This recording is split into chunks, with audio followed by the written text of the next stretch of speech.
Amigas y amigos de Don Pipope, muy buenas tardes, noches, días donde nos estén viendo y escuchando.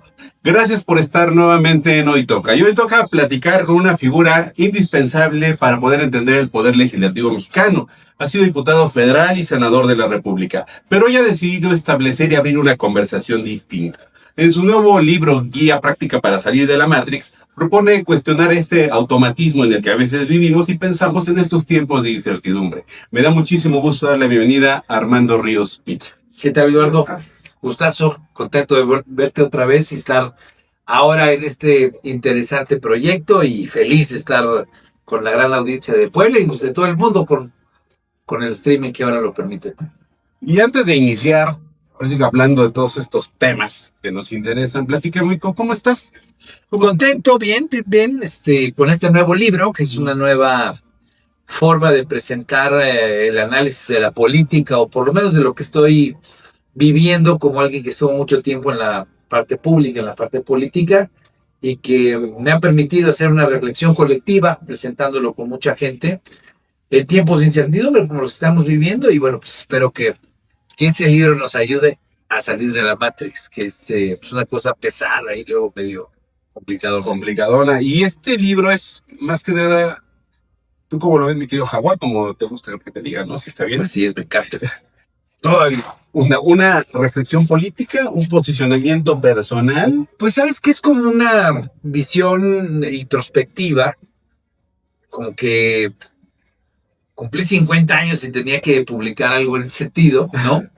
Es un libro que empecé a revisar, a tratar de aterrizar en la pandemia, y luego me han pasado una serie de cosas desde que dejé la política en Guerrero, que me implicó pues, una reflexión muy profunda, una frustración incluso de cómo está funcionando la política actualmente, esta cosa de la criminalidad, el narcotráfico metido en la política. A mí pues, la verdad es que en ese episodio de Guerrero, ya hace mucho tiempo, 2015, pero cuando desaparecieron los 43 chavos de Ayotzinapa, a mí me dio pues me dejó muchos cuestionamientos respecto a cómo está funcionando algo que a mí me apasiona, que es la política.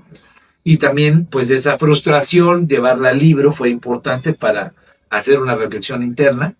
Y hasta mi separación, porque me separé, estuve casado 20 años y pues todo se juntó. Y lo que trata el libro es de plantear cómo volver al propósito, cómo tratar de revisar los miedos, las frustraciones, las ansiedades, y cómo ese reencuentro con el propósito pues te permite crear una realidad distinta. Entonces en eso ando. Ahí te viste dentro de la matriz cuando pasó esta parte personal, cuando pasó esta parte social y esta parte también de la pandemia. ¿Fue lo que te movió a decir, a lo mejor sí estoy dentro de él? Pues sabes que, obviamente lo de Guerrero, sin duda alguna, ¿no? El personaje, el político, aceptando cosas que van en contra de, no solamente de la ética, sino de la propia lógica de lo que debe ser humano. Sí me generó muchas reflexiones. El personaje político tiene estos precondicionamientos, estos prejuicios pues que te obligan a comportarte como no debe de ser, ¿no? Y a ser mentiroso y a engañar y tantas cosas que hoy están ahí presentes y que se avalan y que los propios políticos se permiten a sí mismos porque dicen así es, ¿no? Entonces sí creo que lo de Guerrero, el haber renunciado a la candidatura a Guerrero, el haber enfrentado esa situación, yo tenía 70% de intención de voto en aquel momento, y como que salirte de algo que muchos preveían como un triunfo, pues te mete a una cueva interna.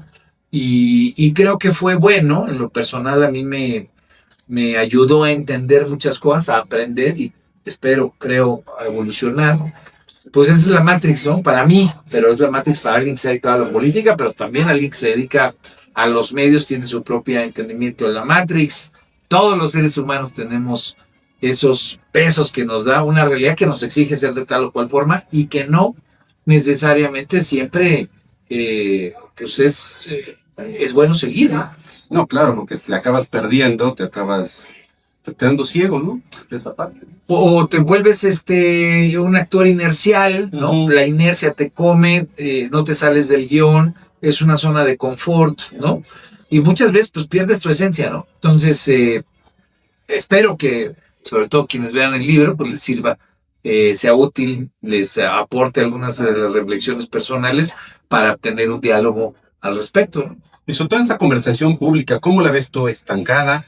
Si tuvieras que definir cómo está el estado de salud de este país en cuestión mental y emocional, ¿cómo platicaríamos cómo estamos ahora como sociedad, Está con la tronado. política?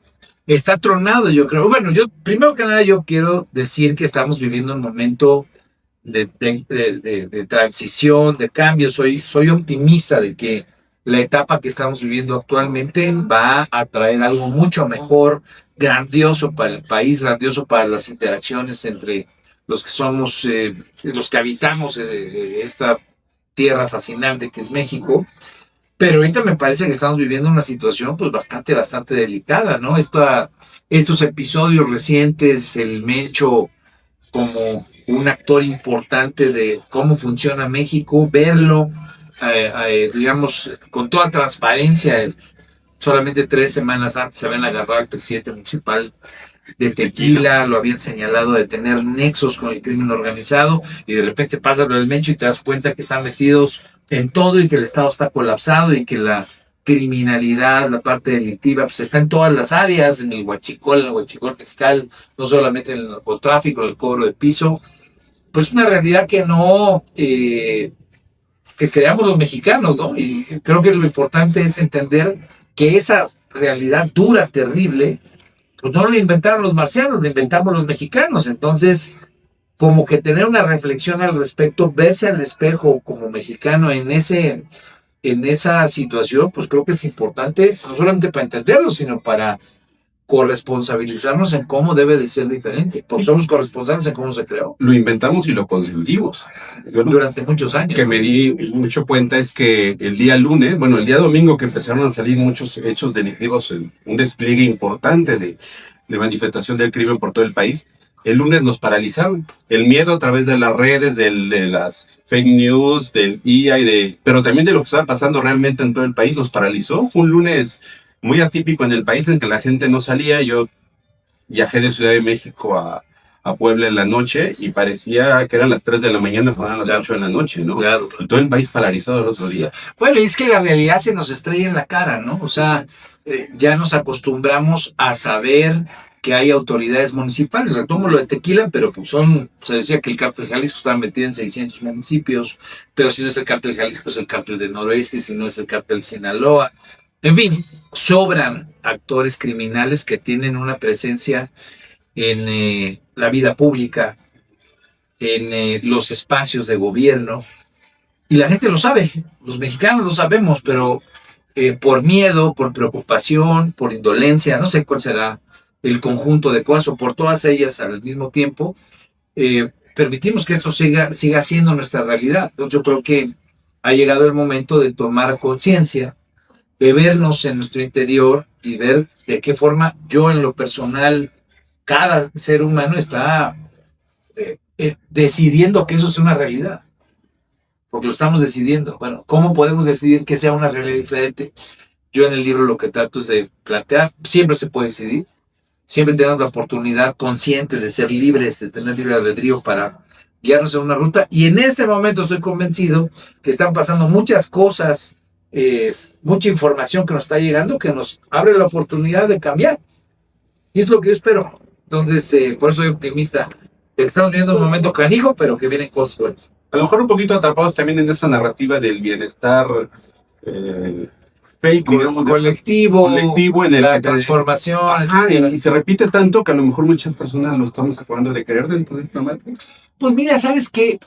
A ver, digamos, a mí hay cosas que me chocan de esta nueva forma de gobernar, de sobrevender propaganda y de aprovecharse de muchas de las carencias que durante mucho tiempo tuvo el pueblo de México.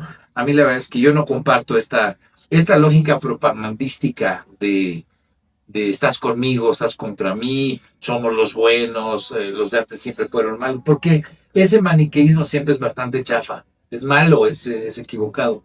Pero también entiendo, porque yo milité mucho tiempo en el PRD y soy de Guerrero, ¿no? Me tocó hacer mucho tiempo política en Guerrero. Pues las enormes carencias que tiene la gente, y que ese discurso, esa atención, esa compenetración, pues pues ha sido un apapacho para mucha gente y creo que eso no hay que desdeñarlo, ha sido positivo. Pero ya que la forma en la que funciona ese discurso en los hechos, cada vez más tenemos elementos puntuales de que es una farsa, de que es lo mismo, la misma gata pero revolcada, pues la verdad es que vale la pena pensar si eso puede cambiar. Y entonces no va a cambiar nada más por criticarlo, tiene que cambiar si cambiamos en nuestro yo interno. Y por eso creo que cambiar nuestro yo interno, generar una conciencia interna, pues es la pauta en la cual podemos generar una nueva conciencia colectiva. Espero que eso sea lo que podamos estar empezando a hacer, porque creo que esa es la forma en la que hay que ver, pues a partir de tantas cosas que ya no nos gustan, que están ahí claras, que no funcionan, y que pues si las seguimos manteniendo, pues para qué nos quedamos, ¿no?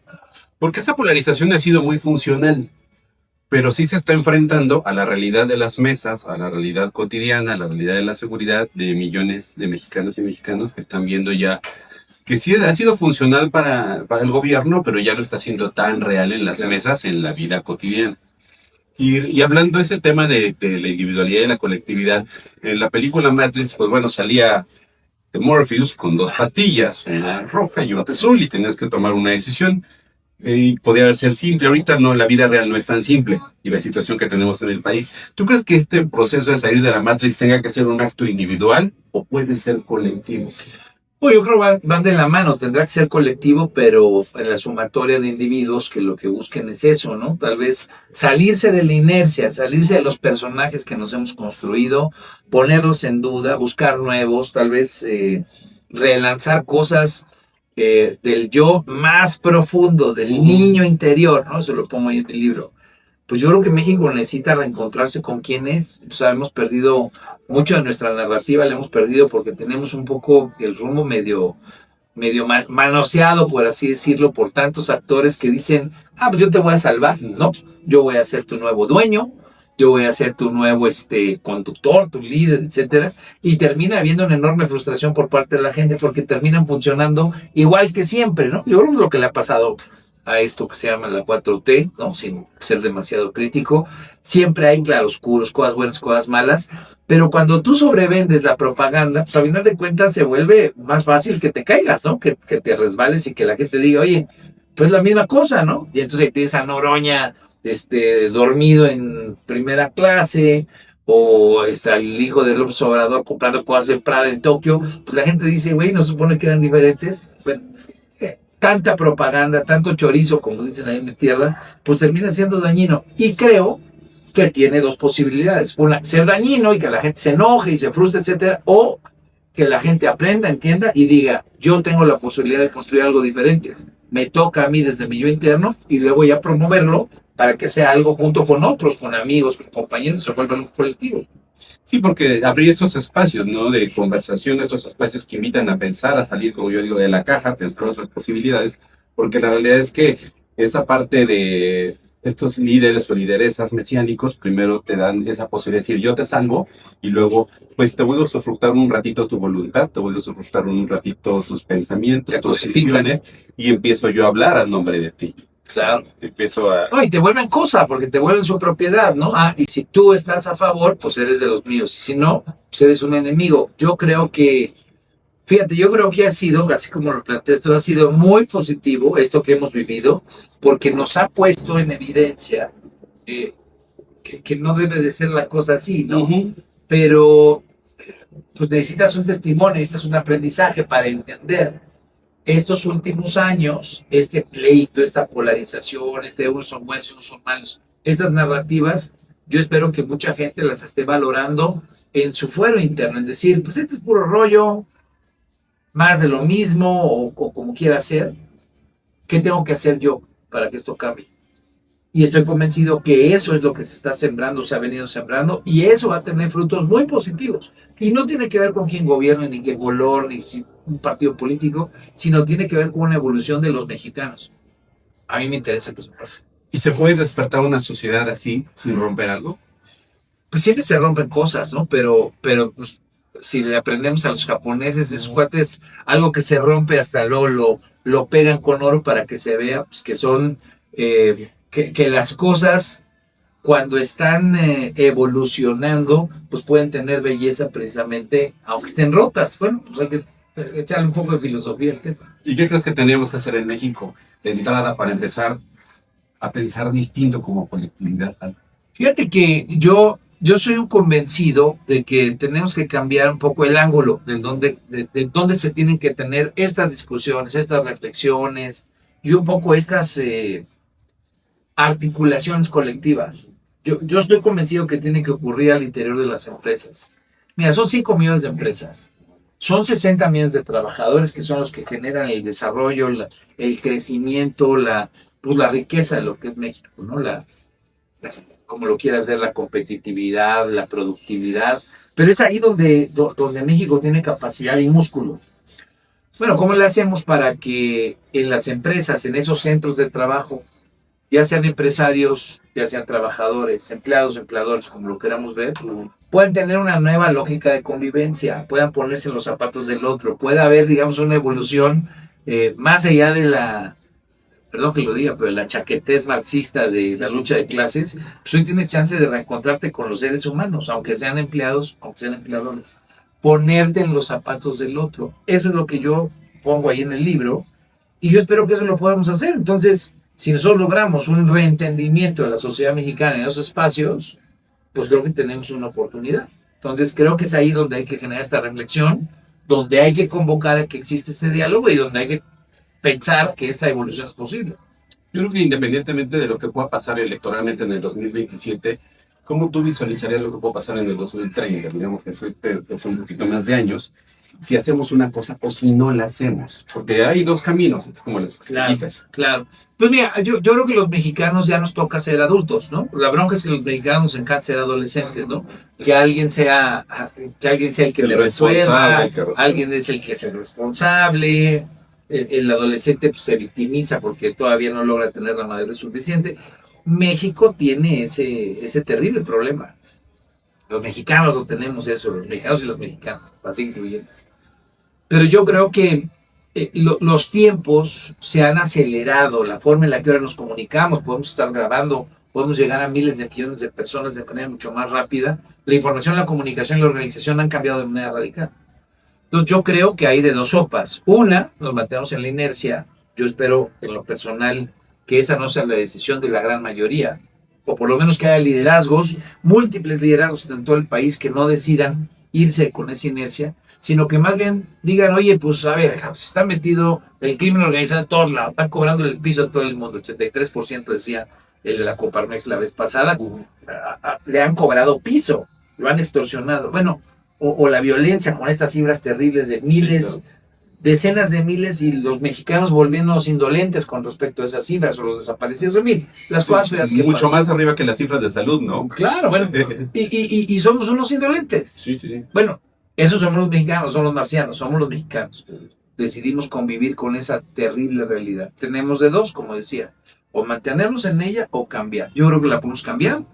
Lo que espero es que del 2024 al 2027, al 2030, en fin, son fechas electorales, sirven un poco como catalizadores, pero la transformación del ser humano y la constitución tiene que ir mucho más allá de lo meramente político. ¿Qué es lo que creo? Que puede haber algunos cambios importantes en el 27 y el 30 en lo político. ¿Por qué razón? Pues porque no estamos contentos con lo que tenemos. Y no lo estoy pensando como un péndulo, ¿no? Donde ahora llegue la derecha y lo mismo, y los de la izquierda. No, creo que como una evolución de decir, hay nuevas tecnologías, por ejemplo. Estamos mejor comunicados, decía yo. Nos podemos organizar mejor. La tecnología permite eso. Las redes son una parte, digamos, un avance interesante para lograr eso. ¿Cómo podemos aprovechar esa coyuntura, esa condición, para tener elementos de democracia participativa mucho más potentes? Que inclusive no tengan que ver con procesos electorales, pero que impliquen voz, decisión, propuesta, liderazgo, acción, cambio. Pues yo quisiera que eso fuera una realidad. Hay que apostarle a que eso sea parte del 27 y del 30, aunque ni siquiera tenga que ver con una plataforma Con un política. tema electoral solamente, sino que es un tema de la hacienda, porque si logramos pasar, pues ya poder medir las elecciones que quieran. Es correcto, pues si estamos mejor articulados, mejor organizados, pero somos más conscientes de nuestra libertad y nuestra capacidad de diálogo como una capacidad co-creativa, pues igual y podemos tener una ruta interesante, ¿no? Si los partidos políticos, no me importa si es Morena, Movimiento Ciudadano, etcétera, adoptan ese tipo de planteamiento, pues ya la armamos, Claro. porque vamos a estar haciendo un encadenamiento de cosas positivas donde la base, la gente, los liderazgos de la organización social estén planteando alternativas mucho más conscientes de cómo tiene que ser México, puede estar padre.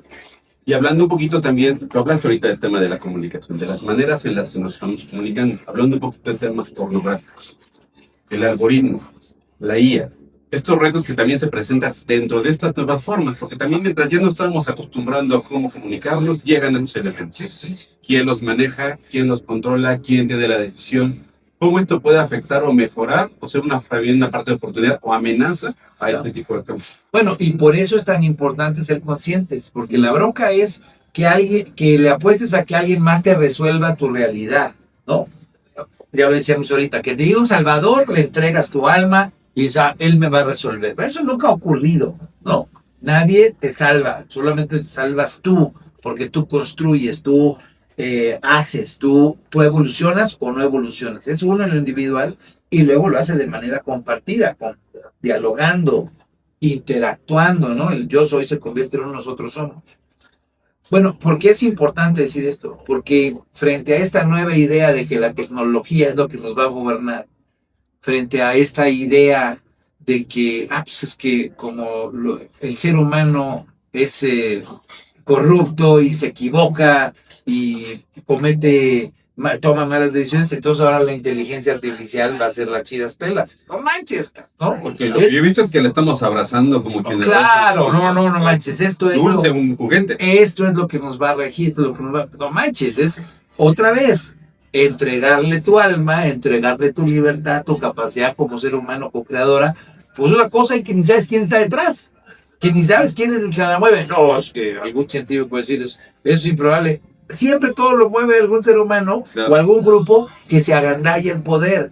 La iglesia le pasó eso, la ciencia le pasó eso, ¿y por qué la tecnología no va a ser igual? Porque ni es tan inteligencia ni tan artificial como dicen algunos teóricos, ¿no? Entonces, están planteando. Claro, entonces, bueno, la inteligencia artificial será una herramienta, será un instrumento, nos dará mayores capacidades de productividad, de focalización, etcétera.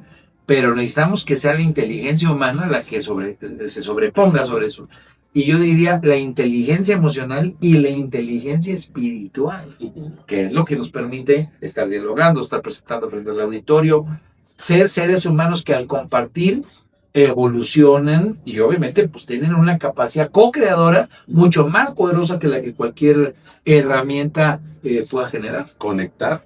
Dialogar, porque eso es un proceso que se ha roto mucho. Y fíjate qué padre, y lo subrayo porque qué padre que tu programa lo que busque es estos diálogos, porque en realidad hoy lo que va a hacer que la humanidad la saque del parque, sobreviva en sus grandes capacidades de creación, es el diálogo, es el escuchar al otro, ponerte en los zapatos del otro, no solamente escucharlo racionalmente, sentir al otro, sentir lo que piensa, lo que siente, quién es, por qué vive la vida como la vive. Quien logra tener esa simbiosis con cualquier compañero, colaborador, por eso hablaba yo de los centros de trabajo, pues obviamente se genera una capacidad colectiva mucho más poderosa que la que hemos tenido hasta la fecha. Yo espero que eso sea lo que usted. Y concientizarlo, ¿no? Interiormente, vivirlo en la propia lógica, porque cuando tienes al algoritmo de repente, pues a mí me pasaba, te das cuenta que todos estoy muy bien últimamente porque todos opinan lo mismo que yo, claro, porque todo lo que me aparece me gusta, me es agradable, y dices, no, es que esto está mal, ¿no?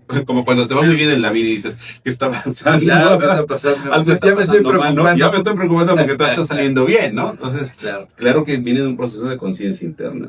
Sí, y sabes que eso que estás diciendo es bien importante porque la forma en la que la tecnología vino de manera disruptiva a cambiar a la sociedad, cambió la forma en la que nos informamos, cambió la forma en la que nos comunicamos, la forma en la que nos organizamos, pero trajo al mismo tiempo problemas de información. Antes la bronca era no tener información, ahora la bronca es tener tanta, ¿no? ¿Cuál es la buena? Bueno, pues es un problema, hay que resolverlo. El tema de estar comunicados, la comunicación se volvió una comunicación, dicen, ¿no? Esa es la frase siempre, polarizada y polarizante. Eso es un riesgo terrible porque tiene que ver con que no logras aceptar que alguien sea diferente. Ojo, no nada más que piense diferente, sino que sea diferente. Entonces, en esa condición, pues estamos en un enorme riesgo, porque entonces estamos construyendo una sociedad que va a estar en guerra todo el tiempo. Por eso hay que voltearse a ver en lo interno. Tú no puedes andar juzgando a otro si no te has revisado qué horas traes tú en lo interno, ¿no? Entonces yo creo que estamos viviendo un momento de enormes complejidades, de grandes disyuntivas, pero también de enormes oportunidades. Cada quien decidirá en dónde quiere que estar. Ojalá que podamos convencerlos, convocarlos, animarlos de pensar en un proceso evolutivo en vez de estar en inercia. Es correcto. Y a ver, Hawái, tú has estado y has transitado por la vida política. Y por la vida ya, por la vida.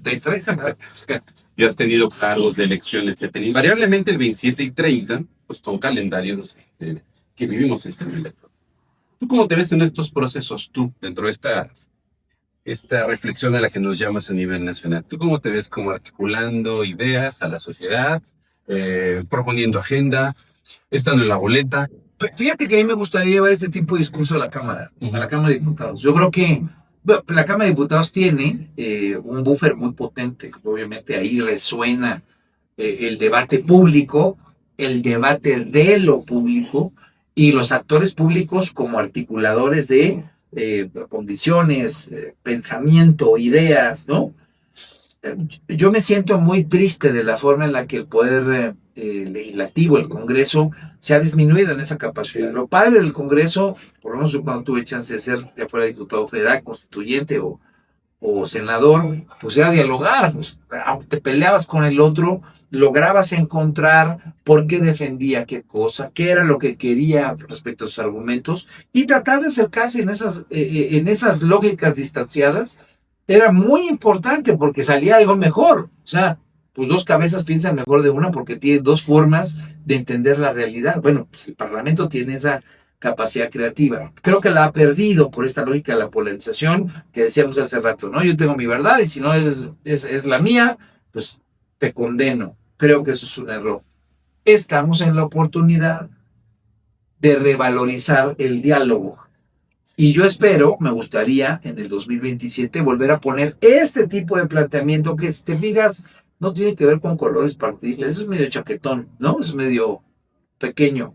No, es con cómo evolucionamos al ser humano generando liderazgo y organización, generando escucha, generando interpretación y poniéndose en los zapatos de los otros. Ojalá que eso pueda ser en el Congreso. A mí me encantaría estar planteando esto en la Cámara de Diputados, porque creo que tiene mucho buffer para llegarle a mucha gente. No, por supuesto, porque aparte el discurso político bajó muchísimo ante la polarización y decir ya no te escucho porque simplemente no me gusta lo que dices por ti o por de dónde vienes, pues acaban los grandes discursos. Había compilaciones, libros de grandes discursos en la Cámara y en el Senado. Hoy no quisiera ver uno de esos. Claro. Verían los tepichines, ¿no? Alguien más daría de Polo, ¿no? Claro. Ha bajado muchísimo ese discurso. Y no quisiera terminar esta conversación sin que nos platicaras tu opinión de esta reforma electoral. ¿Va a permitir, nos puede ayudar esta reforma que se presentó? Está chafa. A ver, y por eso es importante, hay que decirle a las cosas como son, porque este tema de estar a favor o en contra, estar como crítico obsesivo o como defensor,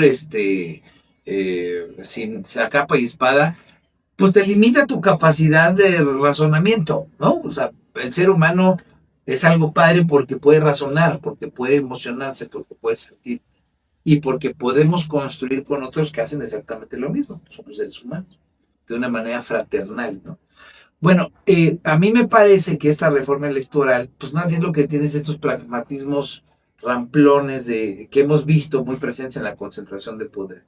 Desaparecer 32 senadores, por más que me discutan, etcétera, es quitarle capacidades a la oposición de ser constructora de un diálogo en el que varias cabezas piensen en un mismo problema y lo nutran de una mejor forma, pensando juntos cómo resolver algo. Bueno, quitar a 32 senadores me parece equivocado, es un error. Oye, pero es que no son senadores y que está mal el desequilibrio. Es un pinche debate y medio, ¿sabes? Medio para salir del paso. quitarle capacidades a la representación plural al Congreso, creo que es un error. Creo que es un error que solamente maquillen las cosas, que no tengan señalamientos puntuales respecto a la sobrerepresentación, porque la sobrerepresentación es el truco de todos los que están en el poder. Sí, claro. Lo tenía el PRI, lo tenía el PAN y decían, está chingona la sobrerepresentación. Perdón, es que agarre confianza. No, ¿no? Dice, qué buena la sobrerepresentación cuando me beneficia a mí, qué mala cuando le beneficia a mi adversario. Todos se hacen güeyes, ¿no? Es la norma que se cumpla, pero siempre y cuando no sea yo el beneficiario como actor público. Bueno, hay que madurar eso. Y Morena, igual que sus antecesores, se agandalla la sobrerepresentación. No está hablando de ese tema. No se meten al tema de el billete que hace que las autoridades estén coludidas con los criminales. O sea, pues, entonces, ¿qué estamos? ¿En dónde vivimos?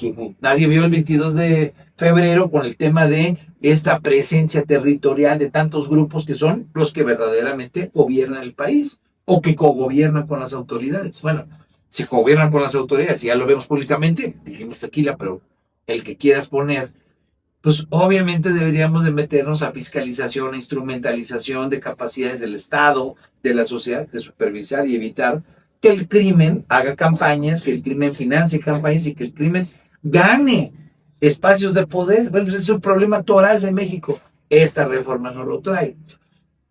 Entonces yo creo que es un conjunto de ideas que van a vender, que van a pulir para empujarlas, pero donde en realidad sigue siendo el agandalla del poder. Y eso es lo condenable en México. Porque piensan que son eternos. Pues sí, bueno, estos, como todos los que estaban antes igual, ¿no? O sea, pensar que el poder es solamente mientras yo estoy ahí, me lo agandallo como dé lugar, es que tenemos enormes problemas como sociedad, porque esa es la política que nosotros recreamos. Esa es la política, son los políticos no salen de Marte, insisto, salen de la lógica de la cultura de una sociedad que avala, que prohija, que promueve ese tipo de valores. Eso ya tiene que acabar. Yo espero que lo podamos acabar.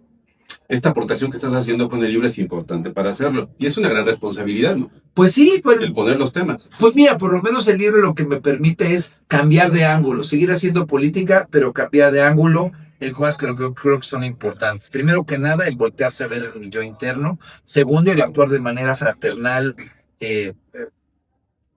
hermanados en la idea de ponerse en los zapatos del otro. El yo soy se tiene que convertir en nosotros somos. Porque si no lo reformulamos, no va a haber un nosotros hacemos. Y nunca le vamos a ganar a la actividad criminal. Nunca le vamos a ganar a la corrupción, al mal que te guste. Nunca le vamos a ganar a la ansiedad que predomina en una sociedad como la mexicana, o a la depresión, los problemas de salud mental que tristemente tenemos, si no nos pensamos como actores que se necesitan los unos y los otros para cambiar la realidad de cosas. Un yo soy tiene que ser un nosotros somos y por lo tanto ser la base para un nosotros hacemos. Yo espero que el libro sirva para eso. Este canal tiene un público diverso, pero sobre todo va muy enfocado a los chavos y a las chavas. Padrísimo. ¿Tú qué le dirías a estos chavos que nos ven de más o menos nuestro margen de 16 a 30 años, pero cuánto unos 20 y tantos, que piensan que la política no sirve, que están metidos en alguna dinámica de narrativa general? ¿Qué les dirías como consejo para acercarse a esto, para abrir un poco su mente? Pues yo diría que la política tradicional, y ojo, no estoy haciendo el tema de la nueva política y naranja, ¿no? Sino la política tradicional está tronada, está colapsada en el mundo. La gente no le cree a la representación pública. El Estado liberal democrático está tronado, está colapsado. Pero son muchas cosas que han ocurrido, entre otras por el cambio tecnológico, entre otras pues porque se volvió cada vez más evidente esto que estamos diciendo. Te vas con Epstein y te ves la pederastia como el ejemplo de que de un color o de otro, todos andan metidos en la pedofilia. Bueno, pues allá es pedofilia en Estados Unidos, acá es narcotráfico y crimen. Se convierte en un modo de actuar, en un sistema de vida más que allá de un tema aislado o de colores. Es correcto, y entonces la gente pues dice, güey, eso es la neta la política, los chavos dicen, vete a la chingada, yo no voy a estar haciendo eso. Pero yo lo que les diría es que es importante la política. ¿Por qué razón? Porque ahí es a donde se dirime qué tan libre soy, qué tan libre consciente soy, qué tan libre consciente y co-creador soy.